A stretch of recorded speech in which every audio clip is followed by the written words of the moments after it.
Hello dear students, welcome to the Edual classes. जैसा कि आप सभी को बहुत अच्छे से पता है कि अभी कोऑर्डिनेट ज्योमेट्री हम लोग क्लास 10th के सीबीएसई बोर्ड का कवर कर रहे हैं। ठीक है, लास्ट क्लास में भी हमने कोऑर्डिनेट ज्योमेट्री के इंपॉर्टेंट क्वेश्चंस को कवर किया था और आज फिर से हम लोग इस लेक्चर के अंदर कोऑर्डिनेट ज्योमेट्री के और भी जो बाकी के इंपॉर्टेंट क्वेश्चंस हैं उसको कवर कर रहे हैं। मतलब ये पूरा का पूरा जो है जितने भी क्वेश्चंस हम लोग कवर कर रहे हैं ये सारे आपके एनसीईआरटी बुक से हैं। ठीक है ना, तो अभी तक हमने लगभग में काफी इंपॉर्टेंट क्वेश्चंस को कवर कर लिया है और इससे पहले की भी बहुत ऐसे लेक्चर्स हैं जो ऑलरेडी हमारे एडुअल क्लासेस के यूट्यूब चैनल पे पड़ा हुआ है। तो आप जाके अभी तुरंत उस लेक्चर को भी देख लीजिए ताकि आपका कोऑर्डिनेट ज्योमेट्री चैप्टर जो है वो काफी अच्छा और कॉन्सेप्ट से बिल्कुल अच्छा हो सके। ठीक है ना, तो चलिए आज के क्लास में हम लोग फिर से एक जो अपने पास इंपॉर्टेंट क्वेश्चन है जिसको कवर करने वाले हैं वो आपके सामने आपको दिख रहा होगा बोर्ड पर। ठीक है, देखिएगा बोर्ड पे क्वेश्चन क्या है, एक बार अच्छे से पहले उसको पढ़ लेते हैं, उसके बाद हम लोग इसको किस तरीके से करेंगे उसको सीखेंगे। देखिए बोर्ड पे क्वेश्चन क्या है, तो भाई क्वेश्चन कहता है कि find the coordinates of a point A where AB is the diameter of a circle whose center is 2 comma में -3 उसका इसका कोऑर्डिनेट दे रखा है और B पॉइंट का जो कोऑर्डिनेट है वो 1,4 दे रखा है। देखिए AB एक डायमीटर है, सबसे पहले हमें क्या करना पड़ेगा बताइए, इस क्वेश्चन को सॉल्व करने के लिए यहाँ पे एक डायमीटर ड्रॉ करना पड़ेगा। तो ये मैंने इस तरीके से एक डायमीटर यहाँ पे ड्रॉ कर लिया। अब देखिए AB इसका डायमीटर है तो A पॉइंट ये हो गया, B पॉइंट ये हो गया। अब इसको हम लोग लेट कर लेते हैं कि ये हमारा क्या है बताइए मुझे, सेंटर है। और सेंटर क्या है बताइए, सेंटर में सेंटर जो है वो क्या है, वो इसका सेंटर है। अब देखिए इसमें क्या गिवन है उसको पहले लिख देते हैं। कहता है कि A पॉइंट्स का आपको कोऑर्डिनेट फाइंड करना है और इसमें आपको B पॉइंट्स का कोऑर्डिनेट जो है वो दिया हुआ है। B पॉइंट का कोऑर्डिनेट कितना दिया हुआ है बच्चों, 1 कॉमा में कितना 4। उसके अलावा O पॉइंट का जो इसका सेंटर है, सेंटर जो है उसका भी कोऑर्डिनेट दे रखा है, कितना दे रखा है 2 कॉमा में कितना -3, 2 कॉमा में -3, ये इसका सेंटर का कोऑर्डिनेट दे रखा है। अब आपको इसमें करना क्या है, आपको करना क्या है, आपको A पॉइंट्स का जो है ना कोऑर्डिनेट फाइंड करना है। देखिए A पॉइंट्स का कोऑर्डिनेट फाइंड करना है, बहुत अच्छी बात है, यहां तक आप क्वेश्चन अच्छे तरीके से समझ चुके होंगे। अब इसमें आप खुद बताइए, हमने मिड पॉइंट का फॉर्मूला पढ़ा था, मिड पॉइंट का फॉर्मूला कब अप्लाई होता है बताइए, जब कभी भी किसी लाइन सेगमेंट का कोई पॉइंट मिड पॉइंट होता है तो उसके कोऑर्डिनेट को फाइंड करने के लिए हम लोग मिड पॉइंट का फॉर्मूला अप्लाई करते हैं। मिड पॉइंट का x कोऑर्डिनेट के लिए फॉर्मूला क्या था, x1 + x2 अपॉन में 2, और इसका y कोऑर्डिनेट निकालना कैसे होता था, y1 + y2 अपॉन में 2। लेकिन यहाँ पे इसका जस्ट अपोजिट है, आपको मिड पॉइंट का जो है वो x कोऑर्डिनेट और y कोऑर्डिनेट गिवन है। ठीक है ना, और इसके लाइन सेगमेंट का जो पहला वाला पॉइंट है इसका कोऑर्डिनेट आपको फाइंड करना है। तो यहाँ पे सिंपल है, बहुत आसान है। इसमें सबसे पहले बताइए मुझे O क्या है, सेंटर ऑफ अ सर्कल है, इसको हम लोग लिख लेते हैं। तो यहाँ पे सबसे पहले लिख लेंगे सॉल्यूशन। ठीक है ना, तो यहाँ पे हम लोग लेट कर लेते हैं क्योंकि O पॉइंट्स का इस क्वेश्चन के अंदर कोई जिक्र नहीं है, तो इसलिए सबसे पहले हम लोग लेट कर लेते हैं, let O point be the centre of a circle. ठीक है ना, O पॉइंट क्या हो चुका है, सेंटर ऑफ सर्कल हो चुका है। अब उसके बाद O पॉइंट का x कोऑर्डिनेट आपको गिवन है। ठीक है ना, तो O पॉइंट का x कोऑर्डिनेट गिवन है, तो भाई O पॉइंट का x कोऑर्डिनेट बराबर लिख लेंगे हम लोग। O पॉइंट का x कोऑर्डिनेट आपको क्या गिवन है, तो यहां पे लिख सकते हैं x coordinate, x coordinate of point O। ठीक है ना, x कोऑर्डिनेट इसका कितना गिवन है बताइए मुझे, 2 गिवन है तो 2 लिख लिया। अब देखिए O पॉइंट का x कोऑर्डिनेट कैसे फाइंड होगा, तो ये मिड पॉइंट के लिए फॉर्मूला लगेगा, तो x1 + x2 अपॉन में कितना हो जाएगा 2, इक्वल्स में क्या लिख सकते हैं, इसका जो दिया हुआ है तो 2 दिया हुआ है ऑलरेडी। अब देखिए x1 क्या हो जाएगा बताइए मुझे, पहले पॉइंट का x कोऑर्डिनेट, तो पहला पॉइंट जो A है उसका x कोऑर्डिनेट हमें नहीं पता है तो x ही लेट कर लिया। x2 की जगह पे सेकेंड पॉइंट का जो O कोऑर्डिनेट है वो कितना है 1 है, अपॉन में कितना लिख दिया हमने 2 लिख दिया, इक्वल्स में कितना लिख दिया 2 लिख दिया। अब अपॉन में नहीं कुछ है तो क्या है 1 है, इसको क्रॉस मल्टीप्लाई करेंगे तो x + 1 इक्वल्स में कितना हो जाएगा 4। ठीक है ना, तो x इक्वल्स में कितना निकल जाएगा बताइए मुझे, 3 निकल जाएगा। मतलब A पॉइंट का जो x कोऑर्डिनेट है वो अपने पास निकल चुका है, ये कितना निकल चुका है 3। अब इसका y कोऑर्डिनेट निकालना है, तो जैसे हमने इसके x कोऑर्डिनेट को निकाला है इसी सेम तरीके से हमें क्या करना पड़ेगा, इस पॉइंट के y कोऑर्डिनेट को भी निकालना पड़ेगा। तो यहाँ पे हमने x कोऑर्डिनेट इक्वल्स में इसका x कोऑर्डिनेट लिखा था।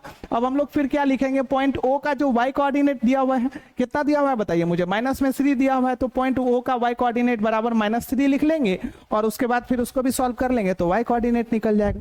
ठीक है ना, तो सेम काम यहां पे हम लोग करने वाले हैं।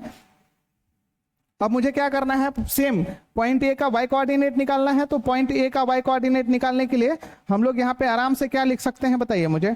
यहाँ पे लिख सकते हैं कि वाई कोऑर्डिनेट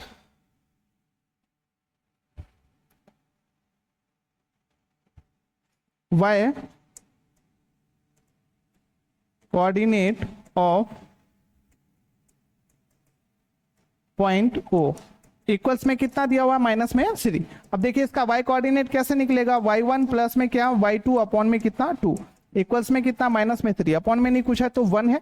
y1 इसका क्या है, तो y कोऑर्डिनेट ए पॉइंट का y कोऑर्डिनेट तो पता है नहीं तो y लिख लिया इसकी जगह पे। y2 की जगह पे क्या है बताइए मुझे, 4 है अपॉन में कितना 2 है इक्वल्स में कितना लिखेंगे माइनस में 3 अपॉन में नहीं कुछ है तो 1 है। तो यहाँ पे लिख सकते हैं y प्लस 4 इक्वल्स में कितना माइनस में 6। अब यहाँ से मुझे y की वैल्यू निकालनी होगी तो y इक्वल्स में कितना हो जाएगा, माइनस में 6 ऑलरेडी है, प्लस में 4 इस तरफ जाएगा तो माइनस में 4। तो यहाँ पे y इक्वल्स में कितना लिख सकते हैं, माइनस में 10। मतलब इसका y कोऑर्डिनेट जो है वो कितना आ चुका है, माइनस में 10 आ चुका है। मतलब ए पॉइंट का हमने दोनों कोऑर्डिनेट निकाल लिया है और आपसे क्वेश्चन में यही बोला जा रहा है कि ए पॉइंट का कोऑर्डिनेट क्या होगा। तो अब हम लोग यहाँ पे क्या लिख सकते हैं बताओ, hence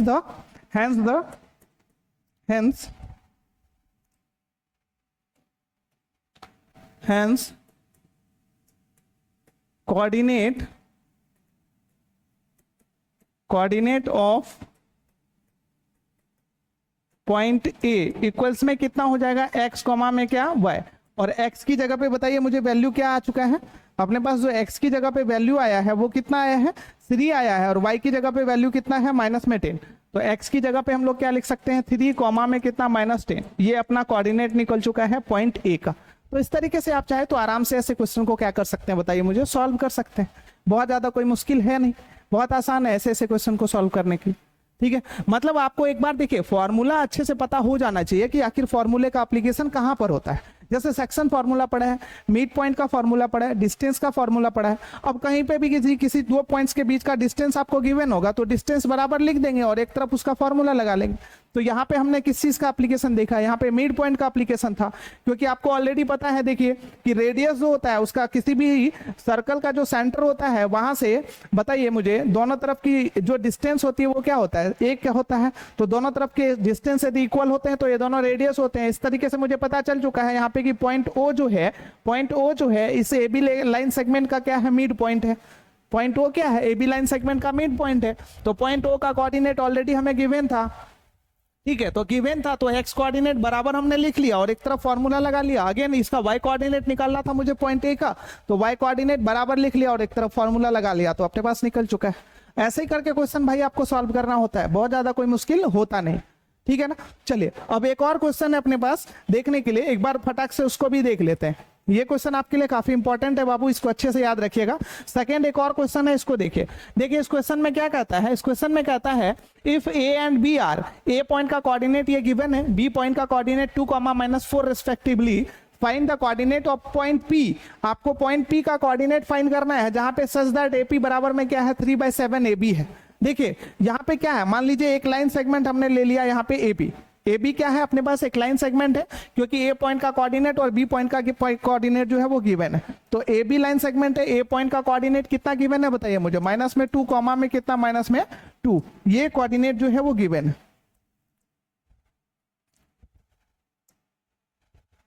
हाँ, ए बी लाइन सेगमेंट है, ए का कोऑर्डिनेट कितना गिवन है, -2 कॉमा में कितना -2, ये है।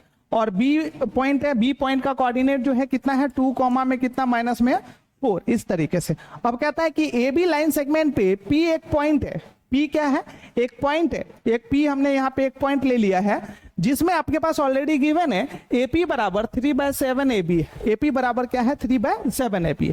अब देखिए आपके पास गिवन क्या है, तो यहाँ पे सबसे पहले सॉल्यूशन लिख लेंगे।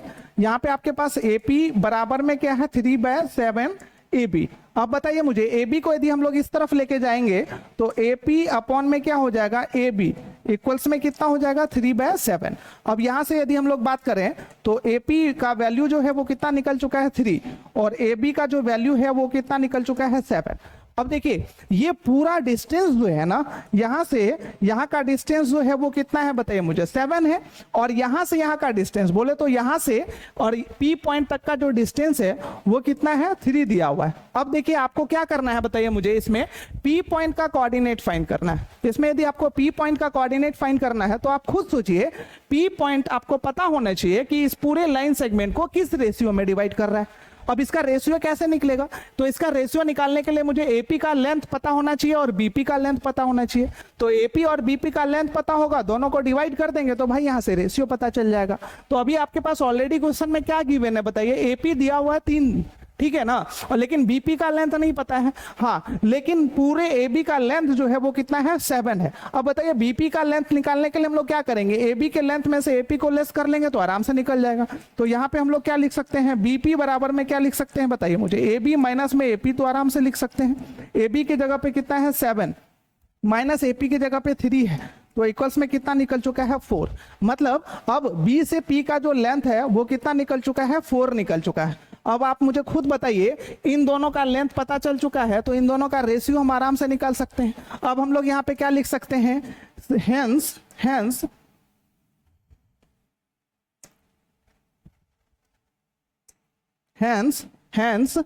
point P divides the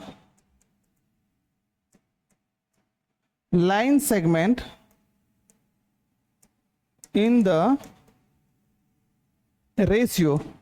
Point P divide the line segment inter ratio। बताइए AP is to में क्या लिख सकते हैं, BP लिख सकते हैं, और AP की जो वैल्यू है वो 3 है, इस टू में BP की वैल्यू कितनी आ चुकी है बताइए मुझे, 4 आ चुकी है, तो 3:4 है। अब देखिए पहला रेशियो 3 है, दूसरा रेशियो 4 है।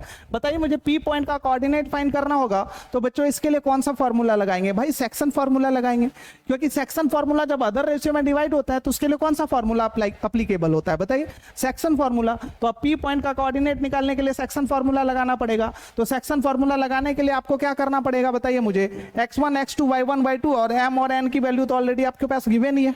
तो यहाँ पे अब हम लोग क्या लिख सकते हैं बताइए मुझे, m इक्वल्स में कितना लिख सकते हैं, m इक्वल्स में 3 और n इक्वल्स में कितना 4 और x1 इक्वल्स में लिख दिया, x2 इक्वल्स में लिख दिया, और क्या y1 इक्वल्स में लिख दिया, और क्या y2 इक्वल्स में लिख दिया। ये सारे वैल्यूज हम लोग यहाँ पे लिख लेते हैं, उसके बाद फिर फॉर्मूला लगा देंगे। अब ये सारे वैल्यूज लिखने के लिए क्या करना पड़ेगा, मुझे यहाँ से देखना पड़ेगा। तो देखिए इसके वैल्यूज क्या क्या दे रखे हैं, इसमें देखिएगा पहला वैल्यू जो है x1 की जगह पे कितना है बताइए मुझे, -2, और x2 की जगह पे कितना है 2। तो यहाँ पे लिख सकते हैं हम लोग क्या, माइनस में 2, और यहाँ पे x2 की जगह पे कितना है 2। इसी तरीके से y1 और y2 की वैल्यू क्या है, तो y1 की जगह पे देखिए कितना दिया हुआ है, -2 दिया हुआ है, y2 की जगह पे -4। तो y1 की जगह पे -2 और ये y2 की जगह पे -4। अब हम लोग यहाँ पे क्या लिखेंगे, अब हम लोग लिख सकते हैं पॉइंट P का x कोऑर्डिनेट, ठीक है ना। तो पॉइंट P का x कोऑर्डिनेट अब मुझे यदि यहाँ पे निकालना होगा तो यहाँ पे लिखेंगे कोऑर्डिनेट, यहाँ पे क्या, कोऑर्डिनेट ऑफ पॉइंट P, ठीक है ना। इसका सबसे पहले कौन सा कोऑर्डिनेट, तो भाई x कोऑर्डिनेट। तो x कोऑर्डिनेट इक्वल्स में कितना हो जाएगा सेक्शन फॉर्मूला से, तो mx2 प्लस में कितना nx1 अपॉन में कितना हो जाएगा m प्लस n। m की जगह पे देखेंगे वैल्यू कितना दिया हुआ है बताइए, 3 इंटू x2 की जगह पे बात करें तो x2 की जगह पे कितना दिया हुआ है 2, प्लस n की जगह पे जो वैल्यू है वो कितना है 4, और इंटू x1 की बात करें तो x1 की जगह पे माइनस में 2, ठीक है ना, अपॉन में कितना m प्लस n, तो 3 प्लस में कितना करना पड़ेगा 4। तो अब इसको यदि सॉल्व करेंगे तो 3 2 जा 6 हो जाएगा, 6 और माइनस में कितना 8, तो 6 और माइनस में 8 कितना हो जाएगा -2, अपॉन में कितना हो जाएगा 7। तो मतलब ये इसका x कोऑर्डिनेट निकल चुका है। अब इसी तरीके से इसका y कोऑर्डिनेट निकालना होगा, तो y कोऑर्डिनेट इक्वल्स में हम लोग फॉर्मूला क्या लगाएंगे, my2 प्लस में कितना ny1 अपॉन में कितना हो जाएगा m प्लस में n। तो m की जगह पे कितना है 3 इंटू y1 की बात करें तो y1 की जगह पे कितना है बताइए मुझे, -2 प्लस में n की जगह पे 4 है, और y2 की बात करें तो माइनस में कितना है 4, और m प्लस n करेंगे तो 3 प्लस में कितना हो जाएगा 4। अब इसको यदि सॉल्व करोगे तो माइनस में 6 और माइनस में कितना हो चुका है 16, ठीक है ना। तो माइनस में 16 और माइनस में 6, तो माइनस में कितना हो चुका है 22 अपॉन में कितना हो चुका है 7। ये इसका y कोऑर्डिनेट निकल चुका है। किस पॉइंट का बताइए मुझे, P पॉइंट का। तो अब हम लोग आराम से यहाँ पे क्या लिख सकते हैं, hence coordinate of point P, है ना। यहाँ पे क्या लिख सकते हैं, hence coordinate of point P equals में कितना, x कॉमा में क्या y, और x की जगह पे बताइए वैल्यू कितना है -2 अपॉन में कितना 7, कॉमा में कितना, y की जगह पे जो वैल्यू है वो कितना है -22 अपॉन में कितना 7। और ये इसका आंसर हो चुका है। मतलब P पॉइंट का हमने क्या कर लिया बताइए, इसका कोऑर्डिनेट फाइंड कर लिया है। तो इस तरीके से क्वेश्चन आप आराम से ऐसे क्वेश्चन को क्या कर सकते हैं बताइए मुझे, सॉल्व कर सकते हैं। ये बहुत अच्छा क्वेश्चन है, एक बार इसको आप देखना चाहें तो बहुत अच्छे से और आराम से देख लीजिएगा। बहुत इंपॉर्टेंट क्वेश्चन है, इस तरीके के क्वेश्चन को ऐसे ही सॉल्व किया जाता है, ठीक है ना। तो चलिए, आई होप कि ये क्वेश्चन आपको सॉल्व करने के लिए किस तरीके से करना है वो अच्छे तरीके से समझ आ गया होगा कि कैसे सॉल्व करना है। तो इसी तरीके के लगातार यदि आप और भी एजुकेशनल वीडियोस को देखना चाहते हैं तो प्लीज हमारे इस एडोरल क्लासेस के यूट्यूब चैनल को लाइक, शेयर और सब्सक्राइब जरूर कर दीजिएगा, ठीक है। चलिए मिलते हैं हम लोग फिर नेक्स्ट वीडियो में, तब तक के लिए आप सभी का बहुत बहुत धन्यवाद। Thank you so much.